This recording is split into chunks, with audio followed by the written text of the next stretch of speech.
हर हर महादेव।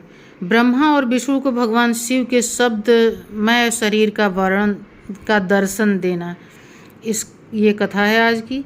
ब्रह्मा जी कहते हैं, मुनि श्रेष्ठ नारद, इस प्रकार हम दोनों देवता गर्व रहित हो निरंतर प्रणाम करते रहे। हम दोनों के मन में एक ही अभिलाषा थी कि इस ज्योतिर्लिंग के रूप में प्रकट हुए परमेश्वर प्रत्यक्ष दर्शन दे। भगवान शंकर दोनों के प्रतिपालक, अहंकारियों का गर्व चूर्ण करने वाले तथा सबके अविनाशी प्रभु हैं। वे हम दोनों पर दयालु हो गए। उस समय वहाँ उन सूर्यश्रेष्ठ से ओम ओम ऐसा शब्द स्वरूप नाद प्रकट हुआ जो स्पष्ट रूप से सुनाई देता था। वह नाद लुप्त स्वर में अभिव्यक्त हुआ था। जोर से प्रकट होने वाले उस शब्द के विषय में यह क्या है, ऐसा सोचते हुए समस्त देवताओं के आराध्य भगवान विष्णु मेरे साथ संतुष्टि चित्त से खड़े रहे। वे सर्वथा बैर भाव से रहित थे। उन्होंने लिंग के दक्षिण भाग में सनातन आदि वर्ण आकार का दर्शन किया, उत्तर भाग में उकार का, मध्य भाग में मकार का और अंत में ओम इस नाद का साक्षात दर्शन एवं अनुभव किया। दक्षिण भाव में प्रकट हुए आदि वर्ण आकार और सूर्यमंडल के समान तेजोमय देखकर जब उन्होंने उत्तर भाग में दृष्टिपात किया, तब वहाँ उकार वर्ण अग्नि के समान दीप्तिशाली दिखाई दिया। मुनिश्रेष्ठ, इसी तरह उन्होंने मध्य भाग में मकार को चंद्रमंडल के समान उज्ज्वल कांति से प्रकाशमान देखा। तदंतर जब उसके ऊपर दृष्टि डाली, तब शुद्ध स्फटिक मणि के समान निर्मल प्रभा से युक्त तुरीयातीत अमल निष्कल निरुपद्रव निर्द्वंद अद्वितीय शून्यमय बाह्य और आभ्यंतर के भेद से रहित, बाह्यांतर भेद से युक्त, जगत के भीतर और बाहर स्वयं ही स्थित, आदि मध्य और अंत से रहित, आनंद के आदि कारण तथा सबके परम आश्रय सत्य आनंद एवं अमृत स्वरूप पर ब्रह्म का साक्षात्कार किया। उस समय श्री हरि यह सोचने लगे कि यह अग्नि स्तंभ यहाँ कहाँ से प्रकट हुआ है।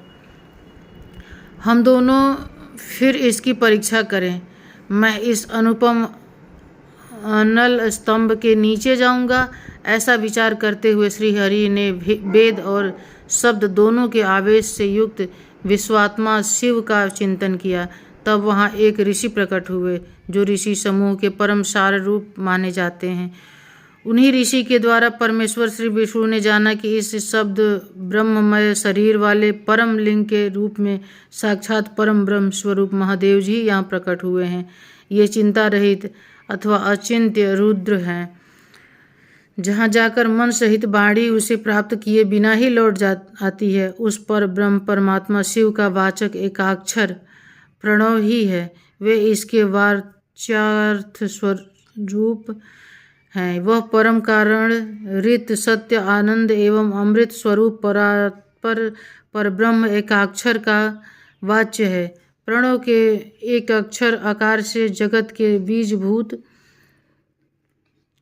अंग जन्मा भगवान ब्रह्मा का बोध होता है। उसके दूसरे एक अक्षर उकार से परम कारण रूप श्री हरि का बोध होता है और तीसरे एक अक्षर मकार से भगवान नील लोहित शिव का ज्ञान होता है।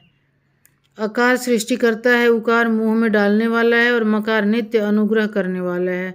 मकार बोध्य सर्वव्यापी शिव बीज मात्र के स्वामी हैं और अकार संज्ञक मुझ ब्रह्मा को बीज कहते हैं। उकार नामधारी श्री हरि योनि हैं। प्रधान और पुरुष के भी ईश्वर जो महेश्वर हैं, वे बीज और योनि भी हैं। उन्हीं को नाद कहा गया है। उनके भीतर सबका समावेश है। बीजी अपनी इच्छा से ही अपने बीज को अनेक रूपों में विभक्त करके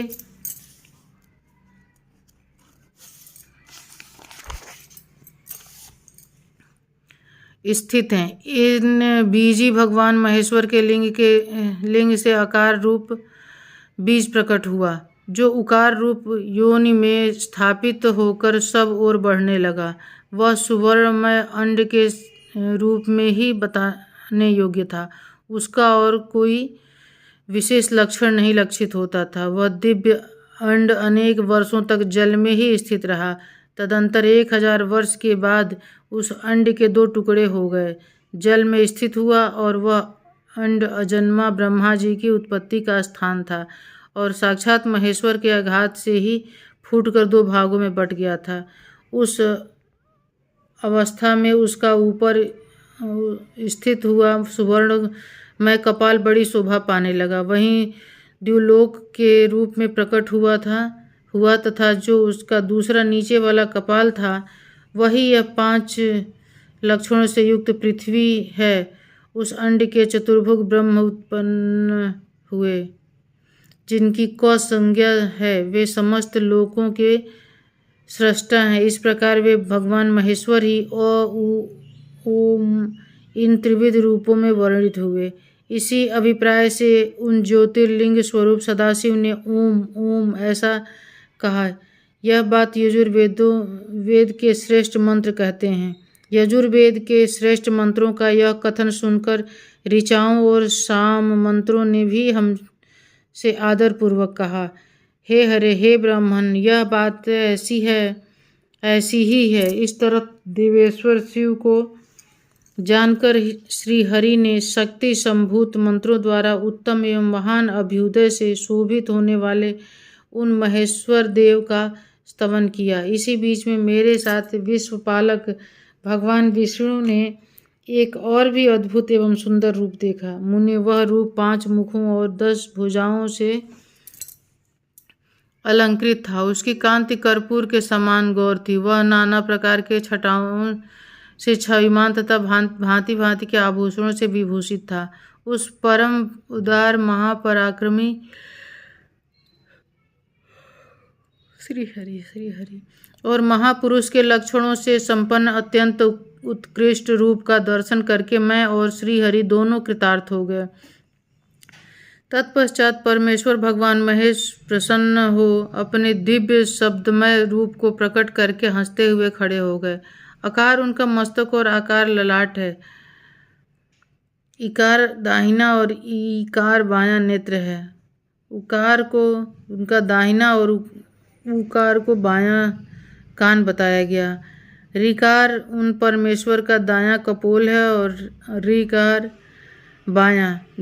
ऋ और ऋ ये उनकी नासिका के दोनों छिद्र हैं। एकार उन सर्वव्यापी प्रभु का ऊपरी ओष्ठ है और एकार अधर। ओकार तथा औकार ये दोनों क्रमशः उनकी ऊपर और नीचे की 2 दंत पंक्तियां हैं। अंग और अह उन देवादिदेव शूलधारी शिव के दोनों तालु हैं। क आदि 5 अक्षर उनके दाहिने 5 हाथ हैं और च आदि 5 अक्षर बाएं हाथ हैं। ट आदि और त आदि 5 अक्षर उनके पैर पकाट पैर है। फकार को दाहिना पार्थ बताया जाता है और वकार को बायां पार्थ। भकार को कंधा कहते हैं। मकार को योगी महादेव शंभु का हृदय।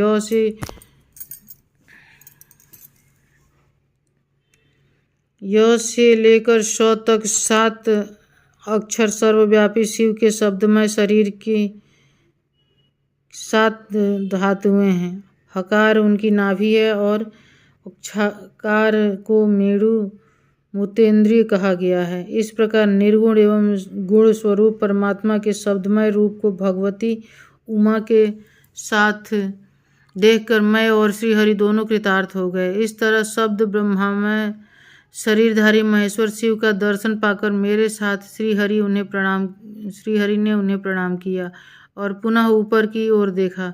उस समय उन्हें 5 कलाओं में युक्त ओंकार जनित मंत्र का साक्षात्कार हुआ। तत्पश्चात महादेव जी का ओम तत्त्वमसि यह महावाक्य दृष्टिगोचर हुआ, जो परम उत्तम मंत्र रूप है तथा शुद्ध स्फटिक के समान निर्मल है।